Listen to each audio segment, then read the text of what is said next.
Hey, welcome to Breaking the News Plus on this Thursday evening. Well, it is several weeks since the deadline of the legislative session has come and gone, and we still do not have a budget. Danny Spiewak has been in St. Paul, I'm pretty sure, since this all started. Danny, we are, May 19th was the deadline. We're now in the first week of June, and we got nothing. Yeah. There's no state budget, and the next deadline is the end of the month, because if there's not a budget done by the end of June, there could be a partial government shutdown by July 1st. So there doesn't seem to be an imminent threat of that right now, but as we've reported, some layoff notices have already gone out to nurses. Under their state contracts and agencies, they have to be notified a certain amount of time ahead of when a government shutdown could occur. And then on Monday, the governor says 28,000 layoff notices would go off to workers across the state who are state employees, warning of a potential shutdown. So they really have no option. They have to get this done here in the next handful of weeks. And Danny, I was reading today, they had some sort of like self-imposed deadline of maybe yesterday. I mean, I've had a self-imposed deadline of working out for about 16 years now. A self-imposed deadline is ridiculous. When is, the real deadline? It seems like to Minnesotans really wasn't in May. Now it's all the way up until July. And those layoff notices feel real bad and can be infuriating. I'm sure both parties don't want to send those out. Yes, and they talked about this right at the end of the legislative session on May 19th. We heard that the date they were giving was June 1st. It was give or take a couple of days, but June 1st was the 30 days ahead of a shutdown, where they felt like that was around the time they were going to be contractually obligated to send out the layoff notices. And so there was urgency at the time saying, hey, we can get this special session ironed up and finished, and we can pass all the budget bills by then, and then we'd have to avoid the layoff notices. But, gradually the deadline kept changing. Originally lawmakers were hopeful they could finish it on time on the 19th. And then it was, we could potentially have a short special session done before Memorial Day. And then that didn't happen. And then it was, maybe it could be the week after. And then we got to another week. And so they had said that they had hoped perhaps there could be a special session middle of this week. But that clearly didn't happen. And now there's talk that could it be this weekend. But it's hard to really say with any certainty. Still today, no news from the governor about announcing a special session. They're still finishing up some of the final budget bills. And so now it is looking like potentially next week. But it's just really, really uncertain right now. And let's just refresh the memory of people watching if they're not quite as plugged into this. We're not even in a special session right now. We're still in we have to agree on things before we go there, right? Yeah, we're in a really weird, I don't even know what you would call this. It's like a no man's land, purgatory kind of place where it's like the session has ended. They're in these working groups that are holding some public meetings, but many are very private, behind closed doors negotiations. So they're getting all these bills that they failed to finish during the regular session. They're getting them all finished and getting them ready for a special session where they'd actually be voted on and passed. But the governor doesn't want to call a special session until he knows that all that work has been done. His theory is that otherwise it's just going to take weeks and weeks to sort these things out. Of course, the problem is that a lot of this stuff isn't public. And so we're hearing about the bills that aren't finished, kind of getting down to the end of like the taxes bill, and then like education took a while. Human services, they have a public meeting today, but that's a lengthy bill that you don't quite know exactly what the holdup is or what certain areas are causing the delay and why they can't get this done. And then they have to actually plan out the special session in terms of what they're going to vote on first and some of the issues involved of where things will go in certain bills. And so that final work just hasn't been done yet. And that's why we don't have a special session called. Somebody asked me today, just quite frankly, they're not from Minnesota, but are paying attention to what's happening. And kind of out of frustration, she just said, well, why is there no consequence if they don't get their work done? And I'm like, well, there is a consequence, and it comes on the backs of Minnesotans, really, because the shutdown affects those state workers. Yeah, and especially with the layoff notices, even though lawmakers have said and the legislative leaders, have said we want people to know that we don't think there's going to be layoffs. It's just a contractual thing. But they had said, the DFL House Leader, Melissa Hortman, had said originally, hey, we hate these layoff notices, but we want to be able to point to a date on the special session where that we're going to pass all these budget bills and get it done. And I think that certainly that they are making their best effort to do that. But at this time, there still isn't a date on the calendar. People that are state workers, they don't, have something to say, oh, it's next Wednesday or it is going to be the week after. They are still waiting for that official announcement. And so there is some uncertainty, no matter how hard the lawmakers are working to finish this. Right, because those folks are working and often they are working, to earn the paychecks for their family. It's hard to get a layoff notice and think, oh, they're going to work it out. Probably, maybe. I mean, if you or I got one, I'd be nervous about that. Yeah, and the other thing that's really difficult about this is that we're in kind of a little bit of a kind of an uncharted territory, because this is the most narrowly divided legislature in the history of the state, and it has to be the most divided in the country, because it's literally separated by one vote. The House is tied and the Senate is held by Democrats, the DFL, by one vote.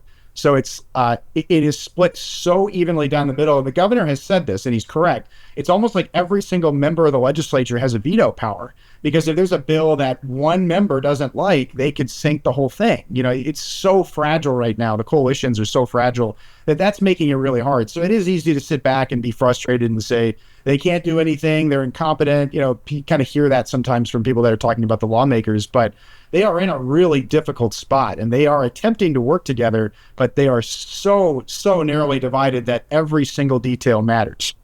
Once they go into a special session, is that part just a voting formality? Does everything have to be agreed on before they get there? That's what the governor has said, and that's what the legislative leaders have said. Now, in theory, though, you'd think there's no way they're going to have there's some major bills that still have yet to be passed. But there's no way you'd think that there wouldn't be a lot of robust debate around like education or human services, health, some of those big topics that affect a lot of people. And then, of course, you have the undocumented immigrant healthcare issue that a lot of the DFL members are not happy about.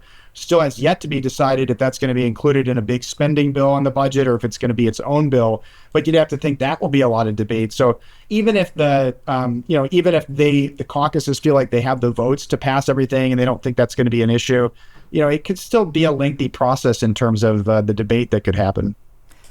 Just another question someone had asked me: if there is a shutdown, do lawmakers also not get paid? Yeah, that's a really good question. I would imagine not, but I don't know, because I assume their salaries are paid by the state, and I actually have no idea. I can't even pretend to know the answer to that, but maybe we'll ask that question. We'll figure it out. Yeah, we'll have to figure that one out. And one of the things I was thinking too, when that person asked about consequence, the consequence to lawmakers if they go to a shutdown is voter anger, and voters may remember that next time down the road. Mm-hmm. Yeah, and depending on kind of your political leanings, you may blame either party, for whatever ends up happening. I should mention that this isn't totally typical that they're into June, that they're still working toward a special session, especially in a year of divided legislature. It's the norm to have a special session, and then there have been years where they've worked into June to get everything done. So at this time, although there's that deadline of June 30th or July 1st where the shutdown would actually start, we are 25 days away from that. So it's the conversations at the Capitol are not like there's an imminent threat of a shutdown. But when you get the layoff notices, that is a significant step towards that. And so that's where I think maybe a couple of weeks ago it was like, we got a month and a half to do this. Now it's like, well, we have, give or take 3.5 weeks, whatever it is. Right. So definitely a little more urgency now. You're late to turn in your paper, then you're really late to turn in your paper, and then at the end, you're not going to graduate if you don't turn in your paper is kind of your final warning on that one. So, Danny, you're there in the basement. I know folks take a nice look at where Danny is. It's beautiful in the basement of the state capitol. No windows in our office. Absolutely not. We cannot know what time of day it is at any time for political reporters. Yeah. What is it like upstairs? Is it hustle and bustle right now? Is everybody buzzing? Or what's it feel like there? Do you feel a sense of urgency? It's very odd because since the legislature is out of session, most of the lawmakers, like the rank and file that aren't leadership, most of them are in their districts. So it's actually really quiet. Even like the convenience store that's usually open is quiet because it's not open because it's not session. There's people that are walking around, but it's like pretty quiet for the most part. And then all of the press corps just sort of hangs out outside of the governor's cabinet room, which is where you see all the legislative leaders going in for their meetings almost every day with the governor. And sometimes they'll come out and talk to us, and sometimes they'll just walk in without saying anything. So that's all we're really seeing. It's like one corner of the Capitol is really busy, and then the rest of it is like totally empty at times. So it's a little bit of a weird dynamic. A lot of these conversations are happening at a high level with the leaders, and there's not anything like the chambers are quiet, and it doesn't look like a regular legislative session. Interesting. My last question for you, Danny, has to do with the term that I saw used today, and I think you said it as well. You talked about partial shutdown. What is partial? If we get to a shutdown, it's a partial shutdown? What does that mean? I think it's just that just a phrase used in terms of, I think some services would continue. Obviously, like there are certain services that you can't just shut down based on the budget not being done.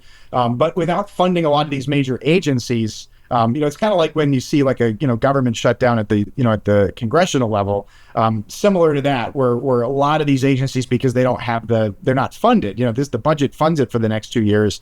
They can't operate until it's actually until it actually have the certainty of the bill that's passed that gives them their funding for the next 2 years. So I think we just use partial just because of the nuance. But for all practical purposes, the government in many ways at the state level would come to a standstill without a budget.